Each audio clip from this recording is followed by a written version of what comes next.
Hello and welcome back to another episode of the Amazing Survivors podcast with Tremaine, your host. Tron is once again out of commission, very busy with work, but we're going to get right into the Amazing Race season 37, and they're in Japan, and so they start basically where they ended at the pit stop, and they have to go to the bullet train station. And that's about 19 kilometers away, 25 minutes by taxi. And then they get to jump on this bullet train and go up to Kyoto. And man, they get up to like 186, 187 miles an hour. And it takes about, I saw anywhere from like 42 minutes to like an hour and 10 minutes to jump between Osaka all the way up to Kyoto, which is pretty awesome. Once they get there, they gotta go from the train station to this shrine to get their next clue. That shrine, I think most of these shrines, you're not supposed to run. You're supposed to be reverent and peaceable. And so you see people kind of speed walking, trying to find this fender. They get the clue. They had to stick it in the river. And the magic ink gives them their next clue. But basically going from the train station to that first shrine, that's about 14 minutes by taxi, 6.1 kilometers. Once they get that clue and they go to the next shrine, that's only about 5 minutes, 2.2 kilometers away. So pretty close. At that detour, they're going to kick the soccer ball with some monks. I don't know if you call them monks, and you only have to do it 5 times. But the catch is the team that does both partners or both contestants, first one to do 5, they get the express pass. So it really benefited Scott and Lori, Jonathan and Anna, Carson and Jack, who got there first. Jonathan and Anna, they went first. Jonathan got it fairly quickly, it looked like. Scott and Lori, they just booked it. They did it. They're like, okay, we're going to bounce. They're already working on it because Anna was trying to get the 5. And they just bounce out of there. So Carson and Jack, they bounce once they see Jonathan and Anna trying to get it, and knowing that they're fairly close. This would have been a super easy task to do. Personally, I think if me and Tron, or even me and my wife, I think we both could have gotten it fairly quickly, because that ball, it kind of looked a little bit deflated as well. And so some people really struggled with it. Others breezed right through it. Like Han, he's like, oh, this is just like doing it with my buddies, warming up for a soccer game. And then Alyssa, she was a D1 soccer player. She's like, oh gosh, I should have done this one.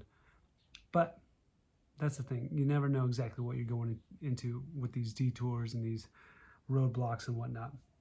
So after they get the clue, so Jonathan and Anna, they successfully get the express pass, which, man, that's going to be a huge benefit for them.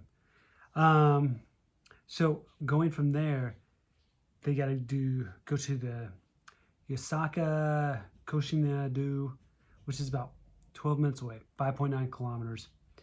There, they get their next clue, and it was interesting because it looked like the clue box was kind of hidden around the corner. So I don't know if production was there, like, yeah, it's just right around here, or if there was arrows that helped them out. Because when, I want to say Scott and Lori roll up, there's like a crowd of gals at the entrance, and they have to get through them to the box, like, oh, here it is. So I don't know, it looked somewhat hidden. So it is what it is. I did like with the secret vendor, he had the flowers that were red and yellow on his desk. Like, yeah, this is the right vendor right here.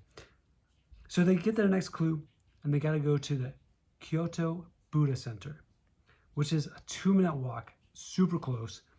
And there they can either fold it or fling it.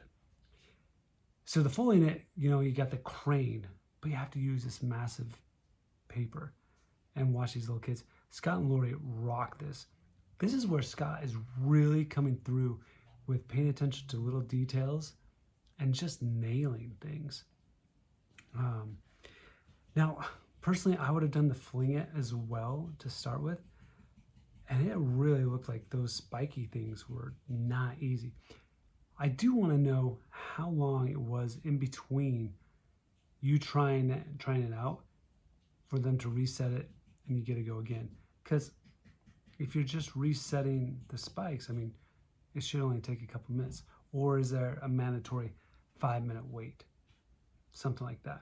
So, because some people, oh man, Josiah and Alyssa, I feel like they did it like 18, 19 times trying it. So I feel like it wasn't that long for them to set it up and go again. But eventually everybody switches out and they all go do folded and do the origami. And it really comes down to Hen Holden, the New Jersey Bros. I think they're from New Jersey. No, I think they're from Brooklyn. Excuse me. They probably hate that. But I can't even think of their name. Mike and Ike. We'll call them Mike and Ike. Anyway, it really looks like everyone was pretty clumped together, like Bernie and Kerrigan and Courtney and Jasmine. I mean, it looked like for a minute Courtney and Jasmine were going to pull it out after being so far behind because they could not get the soccer thing down. So, great edit, but Courtney and Jasmine go home. It is what it is. Scott and Lori they're freaking rocking it. I love how Lori's like, it's a slow jog, so we call it slogging. Yeah. So my Salt Lake people are doing really well. They're communicating really well and just getting the challenges done. And it looks like Scott's having the time of his life. He's having so much fun.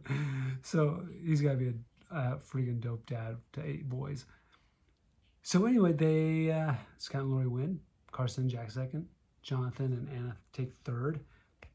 And now they're headed to Bali next week, which should be pretty fun. And it looks like they're doing some 4-wheeling around in the jungle. So that sounds super fun.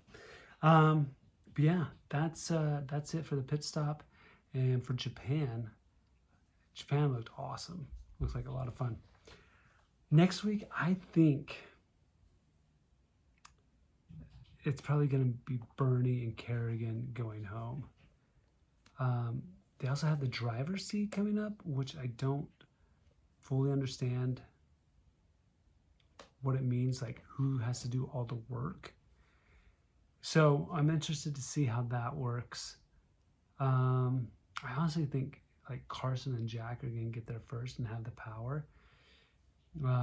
Just because they're a little bit quicker, a little bit more athletic than Scott and Lori. Yeah, I think Bernie and Kerrigan are going to go home. So we'll see.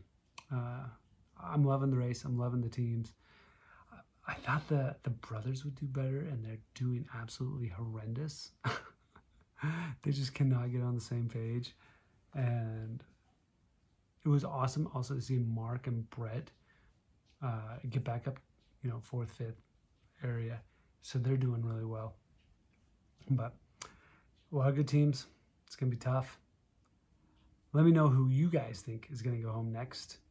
Like, subscribe, comment. But I hope you have a wonderful week. Thank you for your time. And yo ho ho.